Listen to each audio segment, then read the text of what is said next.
say that because, or we say this because, it's like if she sees something powerful or intelligent, she wants it in or around her mouth. She ain't never said she put it in her mouth, but she damn sure said she put it in her pussy.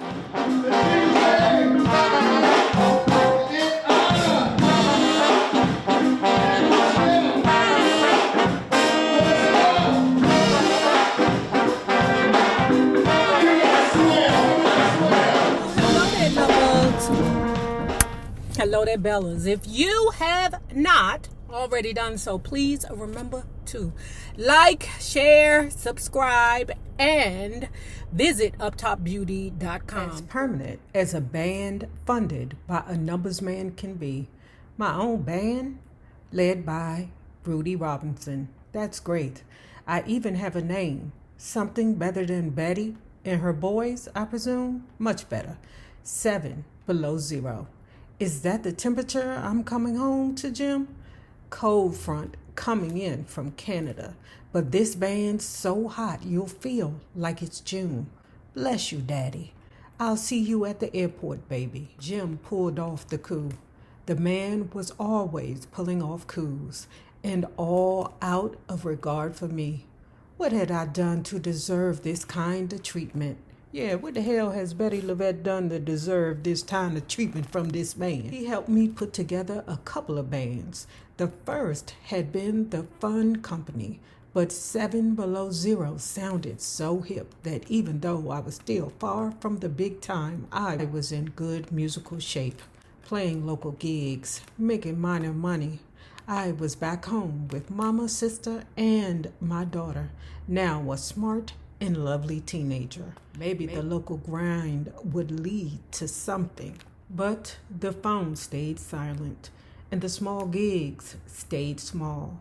Sometimes old friends from New York would check in. One was Don Gardner's bass player. Bettye LaVette, he said, "This is when." "Hey, baby, you in New York?" "I am. Married. Debbie Allen." "I didn't know that." "That's beautiful. The thing is, they wanted Debbie for the national company of bubbling brown sugar. But it's more a singing part than a dancing part, so naturally, I thought of you." "That's so sweet, Win. But if there's any dancing, I'm not a good choice." "Oh, come on, Bettye. You got your dance moves. Can I have the director call you?" The call came an hour later. "We need you to dance." "What kind of dancing? Tap?" "Tap? I'm out." "You can tap." "I can't." "Of course you can." Minutes later, the director was back on the phone. "I don't know what made him so persistent. I'm sending you a plane ticket. Come to New York and we'll teach you to tap." "I'm unteachable. It's easy. Promise." "Promise?" It turned out to be one of the hardest things I've ever done. When I arrived to New York, I stayed with my friend singer Jean Deshawn and her husband. They helped me get through the tap dancing ordeal, giving me pointers, and after the arduous rehearsals, even washing and massaging my feet.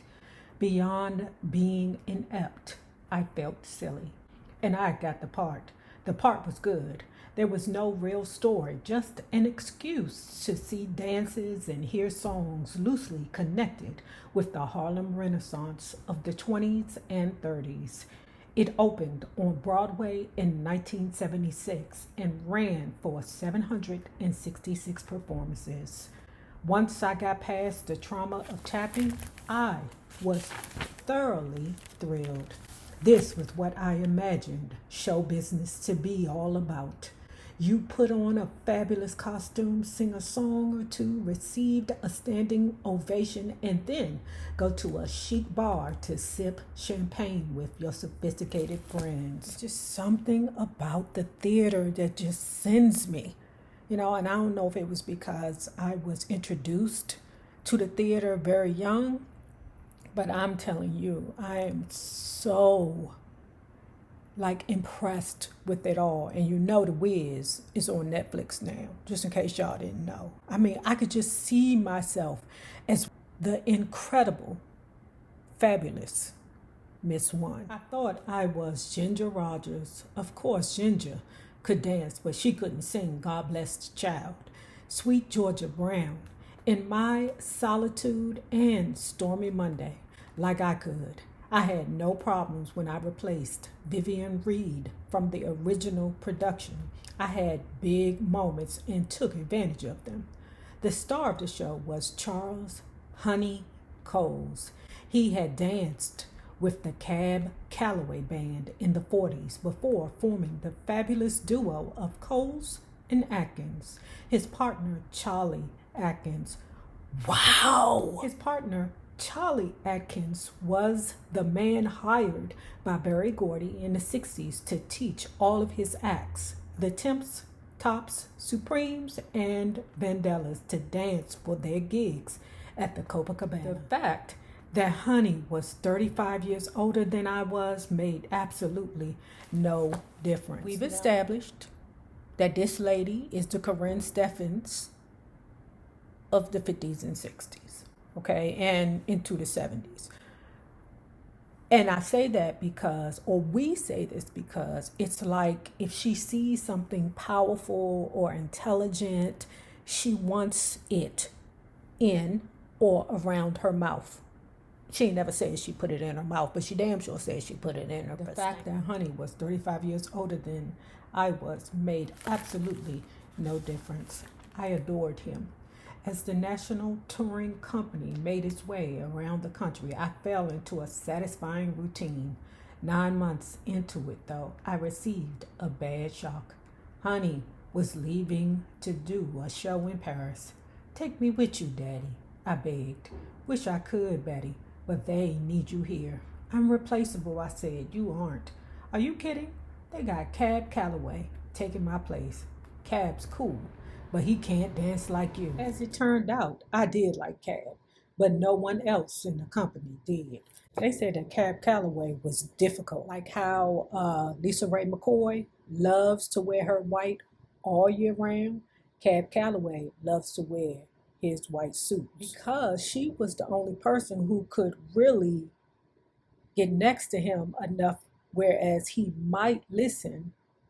They nominated her to be the liaison between the actors, okay? And when she went to Calloway to say, you need to put on something other than white, he said, why? First, I had to tell him that he couldn't wear his signature white suit for the entire show.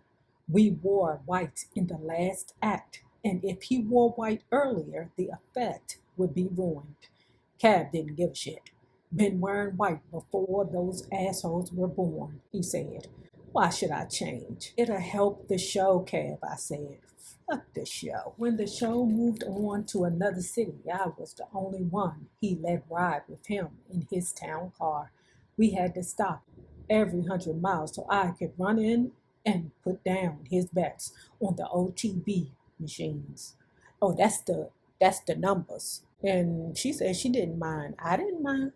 Because whenever I was with my granny, if we weren't watching her shows all day, we was walking across the street over there to the stores, to the liquor store to play her numbers. That was a part of our daily routine.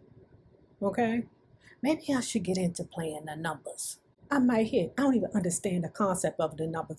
I don't even know how much it costs to play the numbers. Like it would be like the Daily Double, the Mega Ball, the Powerball, the Super Ball. I don't know what none of that means. Anyway, I know my grandmother used to do that shit every day. We had dinner together every night. I'd ply him with questions. One night I asked him about Duke Ellington. Couldn't stand the motherfucker, he said. Why not? Egomaniac. Well, Cab, I know I got an ego too. But see, Duke was jealous of me. I had my shiz together before he did. And I was a big star. Bigger audience, make bigger bread. But he was a brilliant writer. That was Billy Strayhorn. Billy was the brilliant writer, and he was Duke's ghostwriter. While Billy was downstairs in the band room writing Satin Doll, Duke was up in his bedroom with 2 or 3 of them satin dolls. You sound jealous. Duke was fair-skinned, not as fair as me. But in those But in those days, fair skin got you a gal you wanted. That's why Basie was jealous of us both. He was darker. You hear me? Because that damn Calloway was like super duper light skin. He was like super duper light skin like my granddad. On the other side of the cultural divide, disco was at its height. It was 1978. Donna Summer was red hot with Last Dance and MacArthur Park. Candy Staton had a hit with Young Hearts, Run Free, and Gloria Gaynor would soon top the charts with I Will Survive. I was no fan of disco, but if I had been given an anthem like You Can Ring My Bell, ring my bell, and made a quick million, I would not have complained. At the same time, at age 32, I didn't see myself as a disco diva. Then one day, disco came my way in the form of 19-year-old Corey Robbins, who said that he and his partner had a track they wanted me to dub my voiceover. It was called Doing the Best That I Can. Years later, I saw that the remix made a list of best disco songs, a fact that does not fill me with pride. The result of all of this, though, was the same one I had been singing since I started out 16 years earlier. No royalties. In the same dizzy disco period, I was in New York getting ready to take off with Bubbling again for weeks of performances in Chicago. I adored my father. Mama got on my nerves, but she was a wonderful mother and a great supporter. She raised my daughter and let me live the life of an entertainer. It was Sister Maddie, though, who was really my heart. I've never admired anyone more. Sister never had it easy. As a teenager, she married a dog. Her second man was a pig and a brute. I can't explain why a woman as wonderful as Sister allowed men to mistreat her so often and for so long. I cherish the memories of taking Sister on the road. We once traveled with the Temptations, and I was thrilled to see her flirting with Paul Williams. I don't know what it is about a man that can sing that just knocks my socks and underwears off. But I would just be like, can you sing a song, please? She was with me on another tour when we ran out of money and we were put out of our hotel. I knew of an apartment building that was essentially a headquarters for whores and decided to take her there. Don't be shocked, sister, I said, knowing she'd lived a sheltered life, but will be staying with a group of working ladies. By the end of that first week, all the prostitutes were coming to Sister with their problems because Sister had avoided the excessive lifestyle of show business. I expected her to outlive me. She suffered from high blood pressure, but told me that the doctor had it under control. So when the call came, I fell into a state of shock. I was at the Paramus Theater in New Jersey. The Saturday matinee of Bubbling had just ended. Jim was on the phone. I hate to tell you this, Bettye, he said, but Sister has passed. Bubbling went on for 4 years. I grew tired of touring, but the songs were good and the pay steady. It was, in fact, the only steady pay I'd ever known. So I went on from city to city, bubbling my way through life. It was only when we checked into the Hyatt in Louisville, Kentucky, that something changed for me. You say that you love